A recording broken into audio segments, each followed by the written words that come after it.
안녕하세요. 조인 목사입니다. 오늘은 제목 설교 네 번째 미갈에 관한 이야기를 조금 더 할까 합니다. 그 가인과 아벨 이야기도 마찬가지지만 이 미갈에 관한 이야기 또 다윗과 미갈 사이에 일어났던 일들에 관한 이야기를 짧게 전해드리다 보니까 제 스스로가 너무 미진한 것 같고 또 마치 영화의 점프컷처럼 그냥 툭툭 튀어가는 바람에 하여간 미갈이 자꾸 꿈에 보인다고나 할까요? 내 이야기를 좀 잘해주세요. 뭐 이런 마치 음성을 듣는 것 같은 그런 기분이어서 오늘은 그 제목 설교의 네 번째 시간으로 춤추다 받은 후에 두 번째 편, 제목은 우는 남자라고나 할까요? 우는 남자. 제가 성경의 본문 한 절을 읽고 오늘 말씀을 한번 이어가 보겠습니다. 오늘은 사무엘하 3장에 있는 말씀입니다. 사무엘하 3장 14절로 16절에 있는 말씀을 제가 한번 읽어보겠습니다. 다윗이 사울의 아들 이스보셋에게 전령들을 보내 이르되 내 처 미갈을 내게로 돌리라. 그는 내가 전에 블레셋 사람이 포피 100개로 나와 정원한 자니라 하니 이스보셋이 사람을 보내 그의 남편 라이스의 아들 발디엘에게서 그를 빼앗아 오매 그의 남편이 그와 함께 오되 울며 바울임까지 따라왔더니 아브넬이 그에게 돌아가라 하매 돌아가니라. 사랑하는 여러분, 그 안톤 체홉이라고 하는 러시아의 작가가 쓴 갈매기라고 하는 소설이 있습니다. 그 소설에 보면 어머니, 유명 배우인 어머니하고 그 다음에 아들이 등장을 하는데요. 이 유명 배우인 어머니가 연하에 그때 당시 가장 잘 나가는 소설가를 데리고 여름 별장을 찾아옵니다. 오빠가 살고 있는 시골의 여름 별장인데요. 여기에서 이제 여름을 주로 나는 시기인데, 근데 이제 그 아들이, 이 유명 여배우의 아들이 극작가의 꿈을 가지고 있어요. 그러니까 어머니하고, 그리고 어머니의 예인이잖아요. 어머니의 애인인 그 유명 극작가 앞에서 자기가 만든 연극을 이제 시연해 보이는 겁니다. 근데 물론 어머니는 아들이 만든 연극 또 아들의 재능에 대해서 별로 인정을 하지는 않습니다. 그래서 결국 아들이 그 마을에 사는 처녀, 연기를 하고 싶어하는 처녀와 둘이 사랑하는 관계인데 이제 주인공으로 내세워서 이제 연극을 한밤중에 여는데요. 어머니하고 갈등 때문에 결국 그 연극이 파하고 맙니다. 그러니까 이제 아들이 너무 속상하고 갈등하죠. 어머니가 자기를 인정해주지 않고 또 더군다나 지금 어머니의 애인이라고 따라온 젊은 극작가는 그의 어떤 그 명성이 너무나 뛰어나서 흠모하지만 또 한편으로는 이 아들은 질투를 합니다. 어머니의 사랑도 가져가고 또 나는 저 사람처럼 되고 싶은데 하는 소망이 있는 거죠. 이제 그 갈등 속에서 이제 어떤 일들이 일어나느냐면 이 아들하고 이렇게 연인 관계에 있던 젊은 처녀가 연기가 소망이잖아요. 이게 이 여자도 이 남자 즉 그 유명 극작가를 사랑을 합니다.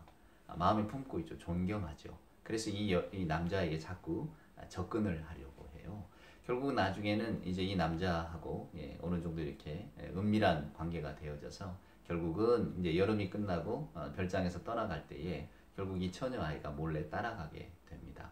여러분 짐작하시겠지만 몇 년이 지나서 이제 다시 이 여배우의 오빠가 이제 금방 너무 몸이 안 좋아서 임종할 때가 됐다라고 하는 소식이 전해지니까 이제 다시 고향에 돌아오거든요. 이 여름 별장으로. 물론 이 어머니는 그 젊은 연하에 잘 나가는 극작가 애인을 데리고 오죠.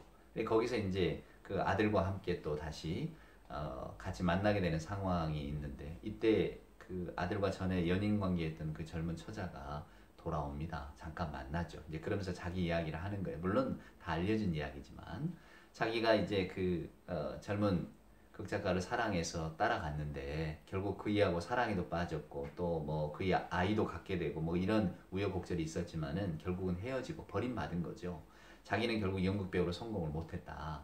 그러니까 이 여배우의 아들이 괜찮다. 나는 여전히 너를 사랑하니까 나하고 같이 좀 있자. 나는 나의 사랑을 받아다오. 하지만 이 젊은 처녀 아이는 그래도 나는 아직 성공을 향해 한번 달려가 보고 싶다고. 내 인생은 망가졌지만 아직 마지막 희망의 끈을 난 한번 찾아가 보겠다고. 그리고 떠나갑니다. 그러니까 이 젊은 아들이 그냥 총을 머리에 대고 자살을 하고 말죠. 물론 그 전에도 처음에 시작하던 이야기 속에도 처음에도 이렇게 자살을 시도하는 장면이 나옵니다만은 결국은 뭐 실패로 돌아가서 목숨을 건지지만 결국 다시 죽고 맙니다. 저는 이 연극을 보기도 하고 또 영화로도 보기도 하고 글로도 읽기도 했습니다만은 이 사람의 시기 질투라고 하는 게 참 무서운 이야기구나. 이게 시기하는 마음이 있으면 이걸 어떻게 감당을 못 하는구나. 정말 저 사람이 없어지지 않고는 이게 내가 살 수 없는 그런 지경까지 이르는구나. 결국 그래서 그 갈매기의 주인공인 남자는 예전에 자기가 그 갈매기 사냥을 해서 죽은 갈매기를 자기가 사랑하는 이미 이제 마음은 젊은 극작가에 빠져버린 그 여자에게 이렇게 준 적이 있었거든요. 이 갈매기가 꼭 우리 같다, 뭐 나 같다, 너 같다, 뭐 이런 일종의 암시를 던지는데 결국은 나중에는 자기도 갈매기처럼 스스로 총을 쏴서 죽고 마는데 결국은 감당할 수 없는 시기 질투가 결국 자기를 죽음으로 몰아넣는 저는 이 다윗의 이야기를 읽으면서도 그 인간의 가장 근원적인 그 시기의 감정에 대한 생각을 참 많이 하게 됩니다. 가인과 아벨 이야기에서도 제가 잠깐 언급했지만은 가인 역시도 사랑받고 싶었지만 사랑받지 못하는 그 속상함, 그 억울함이 결국은 동생을 죽이는 대로 가거든요. 사람의 가장 근원적인 욕구가 사랑받고자 하는 욕망이라고 제가 말씀드린 적이 있잖아요. 제 생각이 아니고 심리학에서 하는 이야기입니다. 인간에게는 누구나 다 인정받고 싶고 사랑받고 싶은 욕구가 있는데 그게 채워지지 않으면 얼마나 속상하겠습니까? 오늘 이 다윗과 미갈의 이야기를 사랑하는 여러분 잘 살펴보려면 사울에까지 올라가야 됩니다. 처음에 이제 사울이 사무엘로부터 기름 부음을 받고 이스라엘의 왕이 되었을 때 그 장면을 이렇게 그려보면 사울에 대한 이야기가 나옵니다. 성경의 평가가 어떻게 하느냐 하면 사울은 하여간 이스라엘 당시에 그와 비교 견줄 자가 없을 정도로 준수한 사람이었고 어깨 위에 그의 머리가 있었다고 합니다. 그러니까 정말로 준수하고 키도 매우 큰 아주 매력적인 사람이었다고 하는 거죠. 사무엘이 처음에 이제 이 사울에게 기름 부음을 했을 때에 백성들에게 자랑을 합니다. 하나님께서 선택한 이 사람을 보라고 얼마나 멋지느냐고. 물론 여러분 그래서 그 다음에 다윗을 고를 때에는 그의 외모를 보지 않았다라고 이야기를 합니다. 그가 이새의 아들들을 만나러 갔을 때에 이새의 아들들의 뭐 얼굴에는 다 준수했지만 그건 별로 마음에 두질 않았잖아요. 그리고 어린 홍안의 다윗을 선택한 것은 뭐 아직 자라고 있는 아이니까 뭐 키가 컸겠습니까? 얼굴 모양이 제대로 자리를 잡았겠습니까? 그런데도 그 아이를 선택한 것은 이 사울을 선택했을 때에 하고 정반대인 것을 이제 보여주는 거죠. 하여튼 사울은 그렇게 멋진 남자였고 정말 누가 보기에도 뭐 어깨로 키가 머리가 하나 더 있을 정도니까 얼마나 큰 사람이었고 준수한 사람이었습니까? 물론 그 준수라는 말 속에는 그냥 사람의 전체적인 게 다 들어있지 얼굴만 그저 잘생겼다 이런 의미는 아닙니다. 이스라엘의 어법 그렇지가 않거든요. 이게 준수하다는 것은 그가 모든 면에 있어서 괜찮은 사람이었다. 그래 나중에 이제 이렇게 제비를 뽑아서 그 기스의 아들 사울이다. 이게 이 사람이 이제 이스라엘의 초대왕이 될 것이다. 라고 이렇게 선포를 하고 이제 사람들 앞에서 그 기름 부음식을 해야 되는데 사울이 안 나타나요. 짐더미 속에 이렇게 숨어 있습니다. 그러니까 어쩌면 그걸 좋게 보면 겸손이고 또 수줍음이라고도 볼 수 있겠죠. 그러니까 사울은 그런 사람이었어요. 그러니까 백성들이 사랑할 만한 초대 이스라엘의 왕으로서 그래도 인정할 만한 비록 베냐민이라고 하는 조그마한 지파의 태생이었지만은 그래도 인정할 만한 그런 아우라를 갖고 있었단 말이에요. 근데 이제 나중에 사울이 다윗을 보고 시기하고 질투합니다. 자, 백성들이 다윗에 대해서 뭐라고 이야기합니까? 사울이 죽인 자는 천천히요 다윗이 죽인 자가 만만이다. 처음에는 사울도 다윗을 좋게 여겼습니다. 그래서 다윗을 중용했어요. 잘 썼죠. 그래서 성경을 읽어보면 다윗이 사울이 보내는 것보다 다 지혜롭게 일 처리를 하고 그래서 백성들이 칭찬을 받았다. 좋았습니다. 칭찬을 받고 자기가 사랑하는 부하 장수가 백성들의 신망을 얻으니 사울의 마음도 좋았겠죠. 자기가 발탁한 사람 아닙니까? 어찌됐건. 근데 나중에 이제 백성들의 마음이 사울은 천이요 다윗은 만만이다 이래 놓으니까 이제 그때부터 그 마음이 틀어지기 시작합니다. 성경은 그때부터 그러니까 천천히요 만만히요 하는 소리를 듣는 순간부터 사울의 노가 이제 마음에 사로잡기 시작했다고 말합니다. 그리고 그 소리를 듣는 다음에 사울이 발작을 하죠. 성경은 하나님이 부리는 악령이 강하게 역사했다 이렇게 되어 있지만 하여간 사울이 발작할 정도로 그는 그 마음에 다윗을 시기하는 마음이 있습니다. 이제 그는 지는 해요. 다윗은 뜨는 해 아닙니까? 그래서 성경을 읽어보면 이 사울이 우리가 생각할 때 정상적인 사람 행동을 하지를 않습니다. 처음에 다윗에게 큰딸 메랍을 주겠다고 약속을 했다가 큰딸 메랍을 다른 데로 시집을 보내버리고 그런 약속을 막 지키지 않아요. 그리고는 오히려 다윗에게도 너는 다윗도 말합니다. 너 내 사위가 돼야지. 그러니까 아우 저는 왕의 사위가 될 만한 저희 집의 어떤 그 재력이라든가 또 저희 가문이 그런 가문이 아닙니다. 막 뒤로 물러나거든요. 네, 그런데 또 이제 그 약속을 했잖아요. 부마로 삼겠다. 그래 놓으니까 그 약속을 지켜야 되는 겁니다. 그러니까 그 약속을 지키기 위해서 이제 그러나 뭐 주기는 싫죠. 그러니까 이제 다윗에게 조건을 겁니다. 블레셋 사람을 100명을 죽여서 양피를 배우면 내가 뭐 딸을 주겠노라. 근데 다윗이 뭐 물론 사울 생각 속에는 어떻게 100명이나 죽이겠느냐? 그 싸우러 갔다가 죽겠지 다윗이 이렇게 생각했을 텐데 놀랍게도 다윗은 200명이나 죽이고 이 양피를 가져와 버리잖아요. 그래서 이제 미갈하고 이렇게 맺어주게 되는 겁니다. 성경에는 미갈이 다윗을 사랑했다라고 나와 있어요. 자, 그래서 어찌됐건 미갈이 다윗을 좋게 여기니까 사울도 뭐 할 수 없구나. 그렇게 해서 시집을 보내요. 근데 이제 나중에 시기하고 질투하는 마음 때문에 다윗을 막 죽이려고 하고 미갈도 나중에 다윗을 탈출시키고 막 이러잖아요. 그런 와중 속에 다윗은 도망을 가고 이제 사울은 그 미갈 딸을 그냥 두는 게 아니고 다시 다른 데로 시집을 보내버립니다. 오늘 여기 나온 것처럼 발디엘이라고 하는 사람, 발디라고 하는 사람에게 시집을 보내버려요. 갈림 사람인데 갈림이라는 게 사울의 고향 기스 주변에 있는 이제 그 동네입니다. 그러니까 아마도 이 그 뭐랄까요 믿을 만한 가족에게 자기 딸을 또 줘버리는 거죠. 그 다음에 무슨 일이 있었는지는 우리는 알지 못합니다. 다윗이 도망을 갔잖아요. 이제 미갈이 어떤 그 아버지의 어떤 흉계를 피해서 다윗을 도망치게 합니다. 귀스타프 도레라고 하는 사람의 파나에도 잘 나와 있는데 하여간 이 장면이 좀 의미 있는 장면이에요. 그래서 다윗이 도망을 가거든요. 근데 다윗이 이제 도망가서 광야에서 이제 유리방황하면서 거기에서 이제 그 뭐랄까 결혼을 하게 됩니다. 물론 이 결혼 목적은 뭔가 자기 세력을 많이 키우려고 하는 생각이 들어있는 거죠. 그러니까 사랑하는 여러분, 저나 여러분이 성경을 읽을 때에 다른 길로 빠지지 않는 가장 중요한 어떤 그 키워드가 여기 있는 겁니다. 무엇이냐면 성경은 사람을 높이지 않아요. 하나님의 계획 따라서 그리고 하나님의 섭리에 따라서 거기서 사람들이 어떻게 그 섭리를 자기의 인생으로 받아들이고 살아가는가를 성경은 이렇게 찬찬히 살필 뿐입니다. 근데 대부분의 사람들이 사랑하는 여러분 격길로 갑니다. 오늘 다윗도 마찬가지입니다. 우리가 볼 때에는 하나님을 잘 의지하고 잘 섬기고 또 하나님만 바라보고 산 사람 같지만 군데군데 자기가 한 행동들을 보면 그렇지 않은 모습들이 사랑하는 여러분 등장을 해요. 그러니까 저는 이 본문의 말씀을 읽으면서 무슨 다윗을 폄하하거나 형편없는 인간이었다고 말하고 싶지는 않습니다. 하지만 다윗 역시 저나 여러분처럼 뜨거운 피와 성정을 가진 사람이었다는 것, 자기의 목숨을 구하기 위해서는 그래도 어떻게든 이 목숨을 한번 살아내 보아야 되겠다라고 하는 그런 마음도 불러일으켰던 사람. 그러니까 전혀 우리하고는 다른 사람이 아니고 그에게도 뭐 우리가 뭐 오욕칠정이라고 하죠. 그런 것들이 다 있는 사람이었다는 겁니다. 그렇지만 그 속에서 그래서 때로는 갈등도 하고 잘못된 선택도 하지만 그럼에도 불구하고 다윗이 이대한 것은 그는 끝까지 하나님 앞에 선 인간으로서 하나님을 두려워하는 마음을 잃지 않았다는 데 있는 거죠. 그래서 우리가 오늘 다윗의 이야기를 읽으면서 한편으로는 나갔고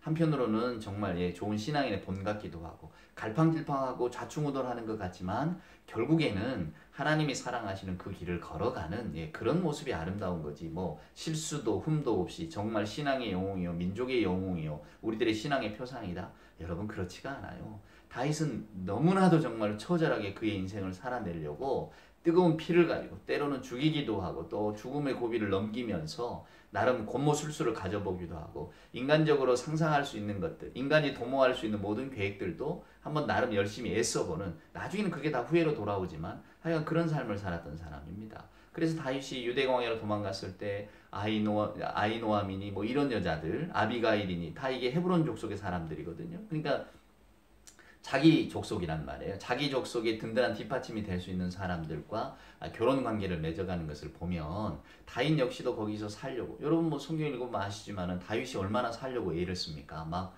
미친 척하고 침을 흘리기도 하고 살아가는 여러분, 그런 장면들이 처절하게 등장하잖아요. 그러니까 다윗은 그런저런 과정을 거치면서 결국은 나중에 왕위에까지 오르는데, 오늘 우리가 읽은 본문을 보면 다윗이 왕위에 올라서 이제 아브넬이라고 하는 사울의 군대 장관이 다윗에게 지금 투항하는 장면입니다. 즉 아브넬이라고 하는 사람이 볼 때 아무래도 자기는 다윗 편에 붙어야 될 것 같거든요. 그러니까 다윗에게 와서 내가 당신 편을 들 터인데 당신 나를 좋게 여겨주면 좋겠다. 그럴 때 다윗이 지금 오늘 미갈에 관한 이야기를 합니다. 여러분 왜 미갈을 언급할까요? 이미 다윗에게는 여러 아내가 있습니다. 아까 말씀드린 대로 아비가일도 있죠. 아히노암도 있죠. 그러니까 이미 광야 생활을 통해서 많은 아내들을 얻었단 말이에요. 거기서 아들들도 없고. 그러니까 아내가 꼭 필요한 건 아니었어요. 근데 오늘 다윗은 오자마자 그리고 아브넬이 자기에게 투항하겠다고 하자마자 맨 처음에 조건을 건 게 미갈을 데려와라 하는 거였습니다. 그리고 오늘 하는 말을 들어보세요. 여기에 어쩌면 조금은 다윗의 마음이 담겨 있을지도 모르는데 내가 그 미갈을 얻기 위해서 블레셋 사람 100명을 주겠다. 자, 나는 미갈을 너무 사랑해서 나는 잊지 못했다. 혹은 내가 아버지 사울에게 죽임을 당할 때에 미갈이 아버지 편을 들지 않고 내 편을 들어줘서 나는 살아났다. 이게 아니에요. 오늘 보면 그런 이야기는 싹 생략이 되어 있고 오히려 야 내가 저 미갈을 얻으려고 얼마나 애를 썼는데 결국 이 말은 무슨 여러분 이야기일까요? 미갈을 데려와야 사울 집안 사람들의 이미 사울을 지지하는 사람들의 마음을 조금은 얻을 수 있지 않을까. 그러니까 오늘 이 본문을 보면 다윗이 미갈을 너무 못 잊어서 그런 거는 아닌 것 같은 뉘앙스를 풍깁니다. 그런데다가 더 흥미로운 것은 오늘 발디엘이라고 하는 사람이에요. 미갈과 결혼을 했잖아요. 그리고 미갈과 더불어 살았습니다. 근데 미갈하고는 원래 이렇게 미갈이 다윗을 업신여기듯이 잘 맞지 않는 집안이었을 텐데 어찌 됐건 간에 공주를 맞이한 거 아닙니까? 근데 그 안에 무슨 일이 있었든지 오늘 이 발디를 보세요. 울며 따라왔대요. 그리고 나중에 아브넬이라고 하는 이 군대 장관이 너 뭐 죽인다 그랬겠지. 더 따라오면 너 가만 안 둘 거야. 그러니까 할 수 없이 돌아갔다고. 우는 남자입니다. 나중에 이제 미갈과 다윗의 사이에 어떤 이 춤추는 여호와의 궤가 들어오면서 춤추는 사건이 일어나잖아요. 그리고는 이제 서로 날선 창을 던지잖아요. 제가 춤추다 받은 오해에서 말씀을 드렸는데 미갈은 다윗에게 창을 던졌고 다윗 역시도 미갈에게 창을 똑같이 던졌습니다. 그리고는 성경은 그 이후로 미갈이 불임이 되었다. 미갈이 다윗과 잠자리를 같이 했다. 이런 일들이 이제 없어져 버린 거죠. 결국은 미갈은 다윗으로부터 버림을 받았다. 그런 내용인 것인데 저는 곰곰이 이렇게 보면서 그래 미갈이라고 하는 한 여자의 인생을 생각을 해보았어요. 아버지의 시기 질투가 낳은 어쩌면 희생양 아닙니까? 아니 다윗에게 주었으면 그냥 그대로 두었으면 될 터인데 또 강제로 시집을 보냈잖아요. 근데 그 안에 무슨 일이 있었든지 시집을 보낸 그 집에 가서 발디엘하고 남자가 울면서 따라올 정도라면 아마 적어도 둘은 참 사랑하며 살았던 것 같습니다. 이게 미갈의 입장에서 보면 저나 여러분이 지금 이제 우리는 늘 주인공 시선으로만 성경을 보잖아요. 성경은 그래서는 안 됩니다. 성경은 언제나 약한 사람, 성경은 언제나 희생되는 사람, 성경은 주목받지 못한 사람들에 대한 하나님의 관심을 보여주고 있잖아요. 그러니까 우리가 성경을 주인공 시선으로 읽으면 그렇게 크게 은혜가 안 됩니다. 즉 성경은 언제나 저나 여러분이 내가 지금 상처받는 사람, 내가 지금 아파 우는 사람 이 심정으로 이렇게 바라보면 훨씬 더 은혜가 사랑하는 여러분 커요. 그러니까 다윗의 시편, 제가 시편도 가끔 이제 해드릴 겁니다만은 시편이 감동을 주는 것은 다윗이 막 승승장구했을 때 우리가 그걸 읽으면서 소망을 같이 나누기 때문에 내가 어떤 힘을 얻는다 그러기보다는 다윗이 실패하고 낭망했을 때, 다윗이 정말 너무 속상했을 때, 다윗이 주변에 온 대적들만 있고 나는 오직 하나님만 바라볼 때 이런 시편들을 읽으면서 저나 여러분이 이렇게 큰 위안을 얻고 또 신앙의 용기를 얻잖아요. 우리들의 인생도 언제나 우리는 이제 빼앗기는 자가 되지 얻는 자로 살지는 못합니다. 점점 나이 들어 늙어가고 노화된다는 것은 내가 이룰 수 있는 것, 갖고 있는 것, 할 수 있는 일들이 점점 줄어든다는 거잖아요. 결국 내가 할 수 있는 일이 없어지기 때문에 하나님께 더 가까이 가고 하나님의 능력을 의지하는 것, 이것이 어쩌면 나이 들면 축복일 수도 있죠. 하나님을 더 의지하는 삶을 살게 되니까요. 내 중심에서 하나님의 중심으로 가게 되니까요. 그러니까 성경을 이렇게 어쩌면 그 주인공의 시선이 아니라 조금은 상처받은 사람 아니면 그냥 우리가 눈여겨보지 않고 주목받지 않는 사람의 시선으로 이렇게 들여다보면 또 다른 거기에서 어떤 묘미를 발견하게 되고 은혜가 우리를 찾아오는 경험을 하게 됩니다. 오늘 이 미갈이라고 하는 여자의 일생을 보면 참 모파상의 여자의 일생처럼 참 불쌍한 인생 아닙니까? 원대로 살아보지 못하고 또 자기가 주장하는 바를 이루지 못하고 나중에는 결국 사랑하는 사람과 또 강제로 이별이 되어져서 옛 남편에게로 돌아오지만 이미 옛 남편에게는 여러 아내가 있고 예전에 나누었던 정이나 어떤 목숨을 걸었던 그런 신의 같은 것은 별로 기억하지 않고 어쩌면 미갈의 입장에서 보면 다윗이 변한 거죠.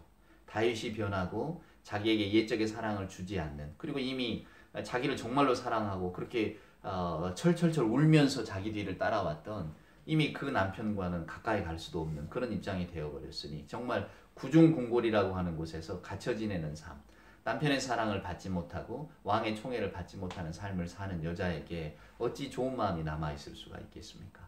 우리는 흔히 미가를 그저 하나님의 교회가 들어왔을 때 온 이스라엘이 다 사랑하고 좋아하는데 이상하게도 그냥 이 여자만은 그냥 오직 그걸 좋아하지 못했다. 그리고는 이스라엘의 왕인 감히 다윗에게 비난하고 막 창을 던지는 그런 일들, 말에 창을 던지는 그런 못된 일을 한 여자다. 우리가 이렇게 생각하기 쉽지만은 어쩌면 이스라엘의 역사 속에서 참 아픈 마음으로 희생되었던 여자가 아니었을까. 이 미갈의 인생을 이렇게 곰곰이 들여다보면서 저는 좀 그런 안타까움을 느꼈습니다. 더군다나 그 안타까움의 출발이 어쩌면 사울왕의 시기나 질투에서 비롯됐다는 것을 우리가 알게 되는 순간 참 이 사람의 마음을 다스리지 못하고 이 감정을 놓지 못하면 저나 여러분이 어떻게 이 감정에게 의해서 잡아먹히는가. 마치 단테의 신곡과 같이 그 단테의 신곡의 첫머리가 그러잖아요.